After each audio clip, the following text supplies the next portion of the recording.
Hello friends, कैसे सभी लोग। हम आ चुके हैं एक नई वीडियो के साथ और आज की वीडियो हम लेकर आए हैं BSc BCom first year second semester प्राथमिक चिकित्सा एवं स्वास्थ्य के महत्वपूर्ण प्रश्न यानी फर्स्ट एड एंड हेल्थ के इंपॉर्टेंट क्वेश्चन आप यहाँ पे देखेंगे। आपके सभी क्वेश्चन यहाँ पे आपके एमसीक्यू क्वेश्चन देखने को मिलेंगे जो आपके एग्जाम के लिए बहुत ही ज़्यादा महत्वपूर्ण होंगे।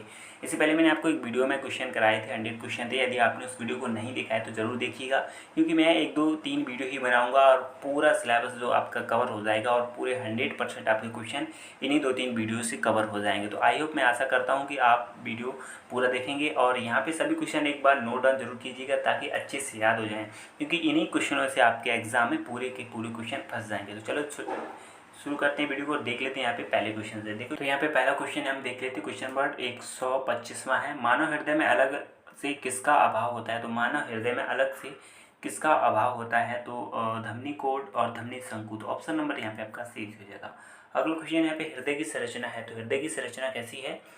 हृदय की संरचना है आपकी खोखली, शंक्वाकार, 4 कोष्ठी एमपीसी। तो ऑप्शन नंबर यहाँ पे आपका डी हो जाएगा, उपयुक्त सभी। ठीक है, आगे चलते हैं। नेक्स्ट क्वेश्चन यहाँ पे देख लेते हैं हम। क्वेश्चन नंबर 27 127वां है। ठीक है, श्वेत रुधिर कणिकाओं का जीवन काल कितना होता है। तो काफ़ी अच्छा क्वेश्चन है। यहाँ पे 4 से 20 दिन होता है। ऑप्शन नंबर यहाँ 20 हो जाएगा। अगला क्वेश्चन यहाँ पे प्लेटलेट्स का जीवन काल होता है। तो प्लेटलेट्स का जीवन काल होता है 3 से 8 दिन। तो यहाँ पर भी ऑप्शन नंबर 20 ही हो जाएगा। आगे चलते हैं। नेक्स्ट यहाँ पे क्वेश्चन देख लेते हैं। क्वेश्चन नंबर 29 129 है। ठीक है, तो यहाँ पे मैं डायरेक्टली 29 बोल रहा हूँ। रुधिर का थक्का बनने में विशेष भाग लेता है। तो रुधिर का थक्का बनने में विशेष भाग लेता है कौन, थ्रोम्बोप्लास्टिन। तो यहाँ पे ऑप्शन नंबर आपका ए सी हो जाएगा। अगला क्वेश्चन यहाँ पे क्वेश्चन नंबर 30 यहाँ पूछा है कि यदि 10 मिनट तक रक्तस्राव बंद ना हो तो पट्टी अधिक कसी हुई बांधें या ढीली बांधें या ना बांधें या कुछ भी ना करें। तो याद रखना, अधिक कसी हुई ना बांधें, उसे लूज कर दे। ठीक है, तो ऑप्शन नंबर यहाँ पे आपका ए सी हो जाएगा। आगे चलते हैं। नेक्स्ट क्वेश्चन देख लेते हैं। यहाँ पे क्वेश्चन नंबर 31 रक्तस्राव होता है। तो रक्तस्राव कहाँ से होता है आपका, धमनियों से और सिराओं से। तो रक्तस्राव कहाँ से, तो धमनी से और सिरा से। तो ऑप्शन नंबर यहाँ पे आपका सी हो जाएगा, दोनों से। आगे चलते हैं। नेक्स्ट क्वेश्चन यहाँ पे देख लेते हैं। क्वेश्चन नंबर 32 दबाव बिंदु का प्रयोग शरीर के किस अंग पर नहीं करना चाहिए। तो दबाव बिंदु का प्रयोग किस अंग पर नहीं करना चाहिए, तो सिर पर, गर्दन पर या धड़ पर। तो ये आपके ऑप्शन नंबर सभी यहाँ पे सही है, तो इसलिए ऑप्शन नंबर यहाँ पे डी से हो जाएगा। अगला क्वेश्चन यहाँ पे देख लेते। क्वेश्चन नंबर 133 सीने के दर्द में डॉक्टर कौन सी दवा का परामर्श देते हैं। तो सीने के दर्द में डॉक्टर नाइट्रोग्लिसरीन, थ्रोबोलाइटिस दवाएं या रक्त को पतला करने वाली दवाएं। तो ऑप्शन नंबर यहाँ पे डी से हो जाएगा, उपयुक्त सभी। अगला क्वेश्चन यहाँ पे रुधिर कणिकाओं में पाया जाता है। तो रुधिर कणिकाओं में पाया जाता है हीमोग्लोबिन। तो ऑप्शन नंबर यहाँ पे बी से हो जाएगा। आगे चलते हैं। नेक्स्ट क्वेश्चन आप देख रहे हैं। क्वेश्चन नंबर 135 रुधिर कणिकाओं का जीवन काल कितना होता है। तो रक्त कणिकाओं का जीवन काल कितना होता है, तो ये 20 से 120 दिन होता है। तो ऑप्शन नंबर यहाँ ए सी हो जाएगा। आगे चलते हैं। क्वेश्चन नंबर नेक्स्ट यहाँ पे दिए, श्वेत रुधिर कणिकाओं में किसका अभाव होता है। तो श्वेत रुधिर कणिकाओं में हीमोग्लोबिन नहीं होता है। तो ऑप्शन हीमोग्लोबिन नहीं होता है, तो ऑप्शन नंबर यहाँ ए सी हो जाएगा। आगे चलते हैं। क्वेश्चन नंबर नेक्स्ट यहाँ पे देख लेते हैं। कह रहा है कि रुधिर वाहिनियों का कार्य क्या है। तो रुधिर जो वाहिनियाँ होती हैं उनका कार्य क्या होता है, रुधिर को हृदय से शरीर के विभिन्न भागों तक पहुँचाना, ऊतकों से रुधिर को इकट्ठा करके वापस हृदय में लाना। तो ऑप्शन नंबर यहाँ का सी हो जाएगा। आगे चलते हैं। नेक्स्ट क्वेश्चन यहाँ पे देख लेते हैं। क्वेश्चन नंबर 138 कह रहा है कि सीने का दर्द होता है। तो सीने का दर्द कैसा होता है, अत्यधिक तीव्र होता है, हल्का हल्का भी होता है। तो ऑप्शन नंबर यहाँ पे आपका सी हो जाएगा, दोनों प्रकार का। आगे चलते हैं। नेक्स्ट क्वेश्चन यहाँ पे देख लेते हैं। प्लाज्मा में कितने प्रकार की रुधिर कणिकाएँ पाई जाती हैं। तो प्लाज्मा में आपकी 3 प्रकार की पाई जाती है। ऑप्शन नंबर यहाँ पे आपका 20 हो जाएगा। आगे चलते हैं। नेक्स्ट क्वेश्चन यहाँ पे देख लेते हैं। कह रहे हैं कि रक्तस्राव पीड़ित वाले व्यक्ति के किस लक्षण पर ध्यान देना चाहिए। तो धड़कन पर, श्वसन क्रिया पर और चेतना पर। तो ऑप्शन नंबर यहाँ पे आपका डी से हो जाएगा, उपयुक्त सभी पर। अगला क्वेश्चन यहाँ पे, यदि गाल या जीभ से रक्तस्राव हो रहा है तो रोगी को बर्फ, टॉफी या इमली या उपयुक्त में कोई नहीं चूसने देना चाहिए। तो यहाँ पे रहेगा बर्फ नहीं चूसने देना चाहिए। तो ऑप्शन नंबर यहाँ पे आपका ए सी हो जाएगा। आगे चलते हैं। नेक्स्ट यहाँ क्वेश्चन देख लेते हैं हम। क्वेश्चन नंबर 142 कह रहा है कि रक्तस्राव होता है धमनी से या सिरा से या धमनी सिरा दोनों से। तो याद रखना, ऑप्शन नंबर यहाँ पे सी हो जाएगा, धमनी सिरा दोनों से। अगला क्वेश्चन यहाँ पे है। क्वेश्चन नंबर 143 कह रहा है सीने में दर्द होने पर चिकित्सक कौन सा परीक्षण करता है। तो सीने में दर्द होने पर चिकित्सक आपके इकोकार्डियोग्राफ सीटी स्कैन एंड एंजियोग्राफी। तो ऑप्शन नंबर यहाँ पे डी सी जो उपयुक्त सभी का परीक्षण करता है। आगे चलते हैं, नेक्स्ट क्वेश्चन अब देख लेते हैं, किसकी निर्माण दर प्रति मिनट 1.5 लाख होती है। तो किसकी निर्माण दर प्रति 1.5 लाख होती है। तो याद रखना इसकी लाल उद्दीपकताओं की। तो ऑप्शन नंबर यहाँ पे आपका ए सी हो जाएगा। 1 मिनट में 1.5 लाख होती है, ठीक है। तो ऑप्शन नंबर यहाँ पे आपका ए सी हो जाएगा। आगे चलते हैं, नेक्स्ट क्वेश्चन यहाँ पे देख लेते हैं हम। क्वेश्चन नंबर 145, सिरा से निकला रक्त कैसा होता है। तो सिरा से निकला रक्त गहरा लाल, चमकीला लाल या हल्का लाल या पतला लाल। कैसा होता है, गहरा लाल होता है। तो ऑप्शन नंबर यहाँ पे आपका ए सी हो जाएगा। सिराओं में जो रक्त बहता है उसमें कार्बन डाइऑक्साइड बहता है, ठीक है, और जो धमनियों में बहता है वो ऑक्सीजन से युक्त होता है। ऑप्शन नंबर इस क्वेश्चन का राइट आंसर यहाँ पे ए सी हो जाएगा। आगे चलते हैं, क्वेश्चन नंबर नेक्स्ट क्वेश्चन यहाँ दिया है कि एक खोखला गोला पेशी पंप होता है जो रुधिर के प्रसंचरण को बनाए रखता है। कौन, मस्तिष्क या हृदय या अस्थियां या संधियां। तो इस क्वेश्चन का राइट आंसर क्या हो जाएगा यहाँ पे, हृदय। हृदय एक खोखला पेशी पंप होता है जो हृदय के परिसंचरण को बनाए रखता है। आगे चलते हैं, हम नेक्स्ट क्वेश्चन यहाँ पे देख लेते हैं। क्वेश्चन नंबर 147, मनुष्य के प्रति घन मिली रुधिर में कितने लाख प्लेटलेट्स होती हैं। तो ऑप्शन नंबर यहाँ 20 हो जाएगा। 2.5 लाख प्लेटलेट्स होती हैं, ठीक है। मनुष्य के प्रति घन मिली रुधिर में पूछा है, ठीक है। तो ऑप्शन नंबर यहाँ 20 हो जाएगा। अगला क्वेश्चन यहाँ पे देख लेते हैं हम। क्वेश्चन नंबर 148 कह रहा है रुधिर कणिकाओं की उत्पत्ति कहाँ पर होती है। तो रुधिर कणिकाओं की उत्पत्ति होती है आपके एक स्थान पर। तो ऑप्शन नंबर यहाँ पे आपका ए सी हो जाएगा। आगे चलते हैं, नेक्स्ट क्वेश्चन आप देख लेते हैं। क्वेश्चन नंबर 149 कह रहे हैं कि प्रत्येक आनंद के कितने भाग होते हैं। तो प्रत्येक आनंद के 2 भाग होते हैं। तो ऑप्शन नंबर यहाँ ए सी हो जाएगा। आगे चलते हैं, नेक्स्ट क्वेश्चन आप दिया है कि मानव हृदय में भी सशक की भांति सिरा कोटर का अभाव होता है, ठीक है। तो ऑप्शन नंबर यहाँ पे आपका 20 हो जाएगा। आगे चलते हैं, नेक्स्ट क्वेश्चन देख लेते हैं। मानव हृदय की दीवार मुख्यतः हृदय मांसपेशियों की बनी होती है। तो ऑप्शन नंबर यहाँ 20 हो जाएगा। आगे चलते हैं, नेक्स्ट क्वेश्चन यहाँ पे देख लेते हैं। दोनों निलयों के बीच के पट को क्या कहते हैं। तो अंतराली पट। तो ऑप्शन नंबर यहाँ ए सी हो जाएगा। अगला क्वेश्चन यहाँ पे देख लेते हैं। क्वेश्चन नंबर 153, रुधिर का वितरण करने के लिए शरीर में किसका जाल फैला रहता है। तो रुधिर का वितरण करने के लिए धमनियों कोशिकाओं का, ठीक है। तो ऑप्शन नंबर यहाँ पे आपका का से ए से हो जाएगा। कोशिकाओं का जाल फैला रहता है। तो ऑप्शन नंबर यहाँ ए से हो जाएगा। आगे चलते हैं, नेक्स्ट क्वेश्चन यहाँ पे देख लेते हैं हम। प्लाज्मा है, तो प्लाज्मा क्या है। तो प्लाज्मा है आधारभूत पदार्थ, हल्का पीले रंग का द्रव या मैट्रिक्स बनाने वाला द्रव। ये ऑप्शन सभी यहाँ पे सही हैं। ऑप्शन नंबर यहाँ डी से हो जाएगा। अगला क्वेश्चन यहाँ पे देख लेते हैं। 155 कह रहा है कि किसका रुधिर का स्थायी संग्रहालय होता है। तो हृदय, मस्तिष्क या फुफ्फुस या यकृत। या फुफ्फुस जो आपकी, जिसे हम पल्मोनरी भी कहते हैं, फुफ्फुस रुधिर का स्थायी संग्रहालय होता है। तो ऑप्शन नंबर यहाँ पे आपका डी सी हो जाएगा। आगे चलते हैं, नेक्स्ट क्वेश्चन यहाँ पे क्वेश्चन नंबर 157, किसमें तंतुओं का अभाव होता है परंतु थक्के जमते समय तंतु बन जाते हैं। तो प्लाज्मा। ऑप्शन नंबर यहाँ पे आपका 20 हो जाएगा। अगला क्वेश्चन यहाँ पे देख लेते हैं हम। नेक्स्ट क्वेश्चन यह है कि बायां आलिंद निलय का पार्ट केवल 2 वलय का होता है, जो क्या कहलाता है। जो कहलाता है आपका विवलन या त्रिविलन या मिटन वलन। तो यहाँ पे आपके ऑप्शन नंबर ए और सी 2 सही हो जाएंगे।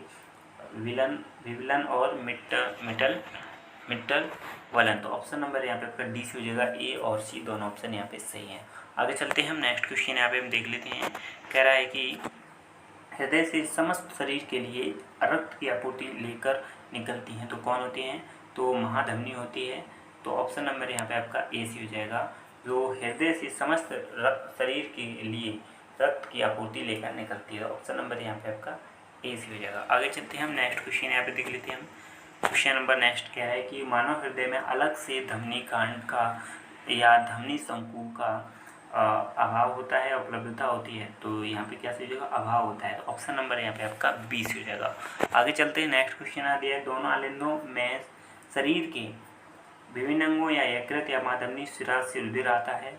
तो किन से, विभिन्न अंगों से। ये दोनों आलिंदों में शरीर के विभिन्न अंगों से रुधिर आता है। ध्यान रखना, ऑप्शन नंबर यहाँ पे आपका ए हो जाएगा, बहुत इंपॉर्टेंट है। आगे चलते हैं, नेक्स्ट क्वेश्चन दिया है कि रचना के आधार पर रुधिर के भाग हैं। तो रचना के आधार पर रुधिर के भाग कितने हैं। तो 2 हैं। ऑप्शन नंबर यहाँ पे आपका बी सही हो जाएगा। रचना के आधार पर रुधिर के 2 भाग हैं। आगे चलते हैं, नेक्स्ट क्वेश्चन यहाँ पे देख लेते हैं। अगला क्वेश्चन है कि रुधिर के परिसंचरण को बनाए रखता है। तो रुधिर के परिसंचरण को कौन बनाए रखता है। हृदय, तो ऑप्शन नंबर यहाँ पे आपका डी सी हो जाएगा। आगे चलते हैं, नेक्स्ट क्वेश्चन यहाँ पे देख लेते हैं 164। दीर्घ का आधारभूत पदार्थ कौन सा है? तो है प्लाज्मा, ऑप्शन नंबर यहाँ पे आपका ए सी हो जाएगा।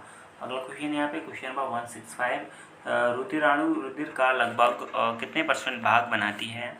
तो 40%, ऑप्शन नंबर यहाँ बी सी हो जाएगा।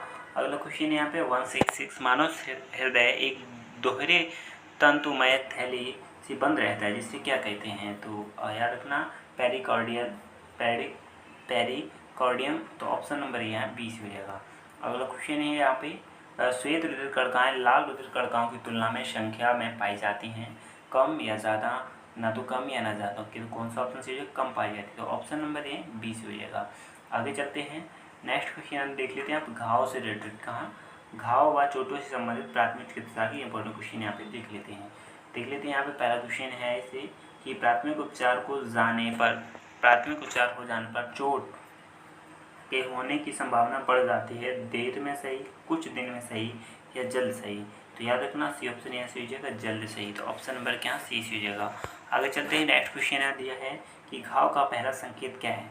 तो घाव का पहला संकेत है कि ब्लीडिंग होना, तो ऑप्शन नंबर यहाँ पे आपका सी सी हो जाएगा। अगला क्वेश्चन है यहाँ पे घाव में संक्रमण के लक्षण हैं, तो घाव में संक्रमण के लक्षण कौन से? लालिमा, टेंडरनेस या थिक डिस्चार्ज, तो ऑप्शन नंबर यहाँ डी सी हो जाएगा, उपयुक्त सभी।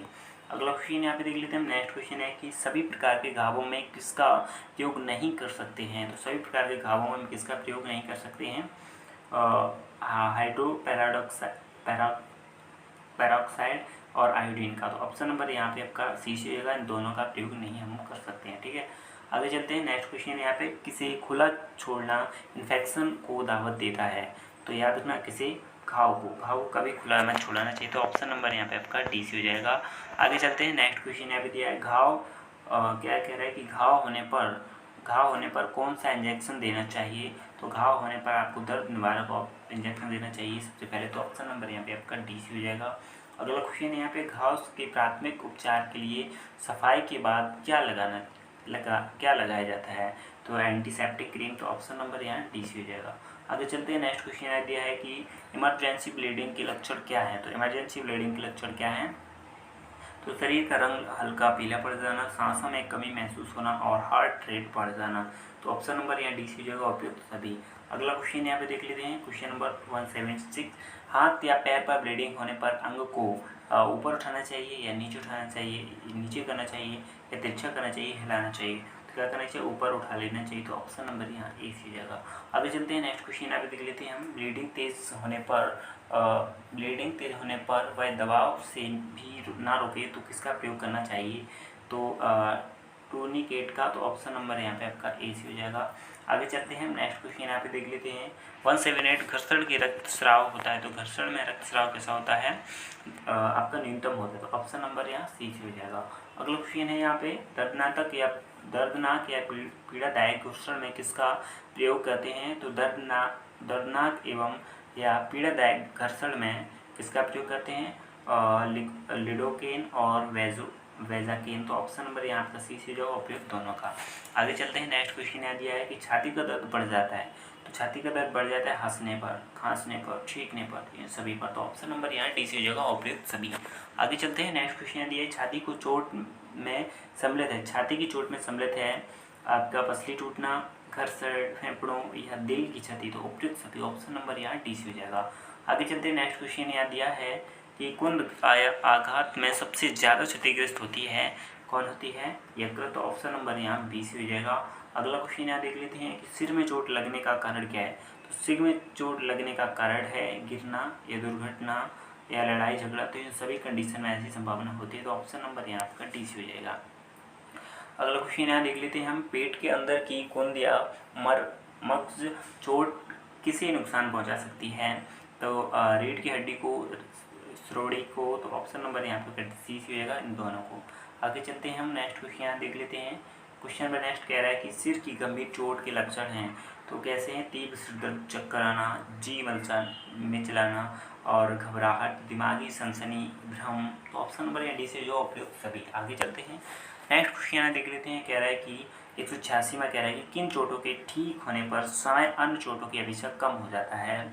तो मोच आने पर, तो ऑप्शन नंबर यहाँ आपका डी सी हो जाएगा। ठीक है, आगे चलते हैं हम नेक्स्ट क्वेश्चन देख लेते हैं। कह रहा है कि वह घर्षण जो त्वचा की सभी परतों को हटा देता है उसे क्या कहते हैं? उभार कहते हैं। ऑप्शन नंबर ए सी हो जाएगा।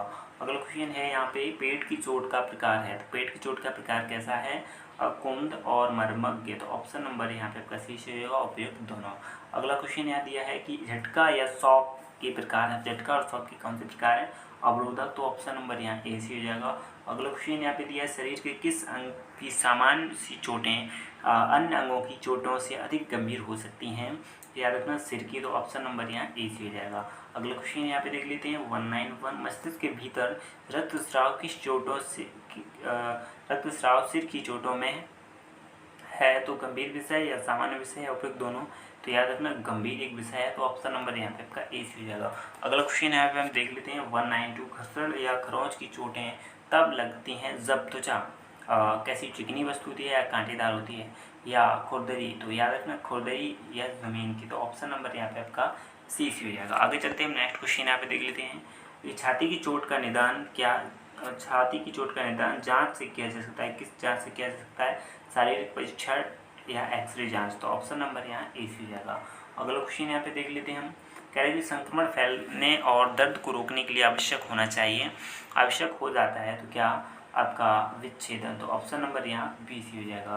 अगला क्वेश्चन यहाँ पे देख लेते हैं हम 195, कह रहे हैं कि मृतक ऊतकों को हटाना और स्वस्थ ऊतकों को यथास्थान रहने देना, इस प्रक्रिया को एक सर्जन द्वारा किया जा सकता है, क्या कहलाती है? तो याद रखना विक्षेपण, तो ऑप्शन नंबर यहाँ डी सी हो जाएगा। अगला क्वेश्चन यहाँ पे हम देख लेते हैं कि ऐसी स्थितियाँ जो रक्त वाहिकाओं को अपना स्तर खाने का कारण बनाती हैं, स्तर खोने का कारण बनाती हैं, सदमे का कारण बनती हैं, तो क्या हो जाएगा? विवरण, ऑप्शन नंबर यहाँ बी सी हो जाएगा। आगे चलते हैं हम नेक्स्ट क्वेश्चन यहाँ पे देख लेते हैं। जब रक्त वाहिकाओं में अंगों तक ऑक्सीजन ले जाने के लिए पर्याप्त रक्त नहीं होता, तब उस सदमे को क्या कहते हैं? तो हाँ, हाइपोवाल्मिक, तो ऑप्शन नंबर यहाँ डी सी हो जाएगा। आगे चलते हैं हम नेक्स्ट क्वेश्चन देख लेते हैं 198, कह रहे हैं सदमे के लक्षणों में शामिल क्या है? नाड़ी का तेज होना या अनुपस्थित होना, चक्कर आना या फीकी आंखें होना, प्यास लगना या शुष्क मुंह होना, तो ये सभी की एक कंडीशन हो सकती है आपकी, तो उपयुक्त सभी हो सकती हैं आपकी सदमे में होने की, तो ऑप्शन नंबर यहाँ पे आपका डी सी हो जाएगा। आगे चलते हैं हम नेक्स्ट क्वेश्चन आप देख लेते हैं। सदमे के कारण में शामिल क्या है? और गंभीर एलर्जी, अत्यधिक रक्त क्षति, रक्त संक्रमण, उपयुक्त सभी, ऑप्शन नंबर यहाँ डी सी हो जाएगा, उपयुक्त सभी। अगला क्वेश्चन यहाँ पे देख लेते हैं। दूसरा क्वेश्चन है कि कोई भी व्यक्ति कितने समय में या कितने समय के बाद में कृत्रिम अंगों का उपयोग करना प्रारंभ कर देता है? तो याद रखना कितने 2 माह के अंदर, तो ऑप्शन नंबर है यहाँ पे आपका बी सी हो जाएगा। ठीक है, आगे चलते हैं हम नेक्स्ट क्वेश्चन यहाँ पे देख लेते हैं हम। कह रहा है कि त्वचीय घाव होते हैं छोटे, न्यूनतम स्राव या उच्छेदन के साथ, या उपयुक्त सभी, तो उपयुक्त सभी, ऑप्शन नंबर यहाँ डी सी हो जाएगा। अगला क्वेश्चन यहाँ पे दिया है कि क्रस्ट चोट का लक्षण क्या है? तो क्या है आपका? क्षतिग्रस्त ऊतक, घाव में दर्द, जलन महसूस करना, त्वचा की परतों को नुकसान करना, तो ऑप्शन नंबर यहाँ डी सी हो जाएगा, उपयुक्त सभी। अगला क्वेश्चन यहाँ पे देख लेते हैं। कह रहा है झटका का शॉक के प्रकार हैं कौन कौन से आपके? विवरण, अवरोधक, हृदय जनित, उपयुक्त सभी, तो ऑप्शन नंबर यहाँ डी सी हो जाएगा, उपयुक्त सभी। अगला क्वेश्चन यहाँ पे देख लेते हैं हम। कह रहा है कि प्लीहा की चोट से दर्द कभी कभी वहाँ तक पहुँच जाता है, प्लीहा की चोट से दर्द कभी कभी कहाँ तक पहुँच जाता है? तो याद रखना कहाँ तक? बाएं कंधे तक, तो ऑप्शन नंबर यहाँ आपका ए सी हो जाता है। ये थे आपके 100 लगभग क्वेश्चन। तो आपको ये वीडियो अगर पसंद आए तो वीडियो को लाइक कर दीजिए। इन क्वेश्चनों को एक बार ज़रूर नोट डाउन करके याद कर लीजिए। अगर आप नोट डाउन नहीं करते हैं तो इनको एक बार रिवाइज ज़रूर कीजिए, जिससे आपको आसानी से ये याद हो जाए। आई होप वीडियो आपको पसंद ज़रूर आई होगी। तो फिर मिलते हैं एक नेक्स्ट वीडियो में, तब तक के लिए नमस्कार।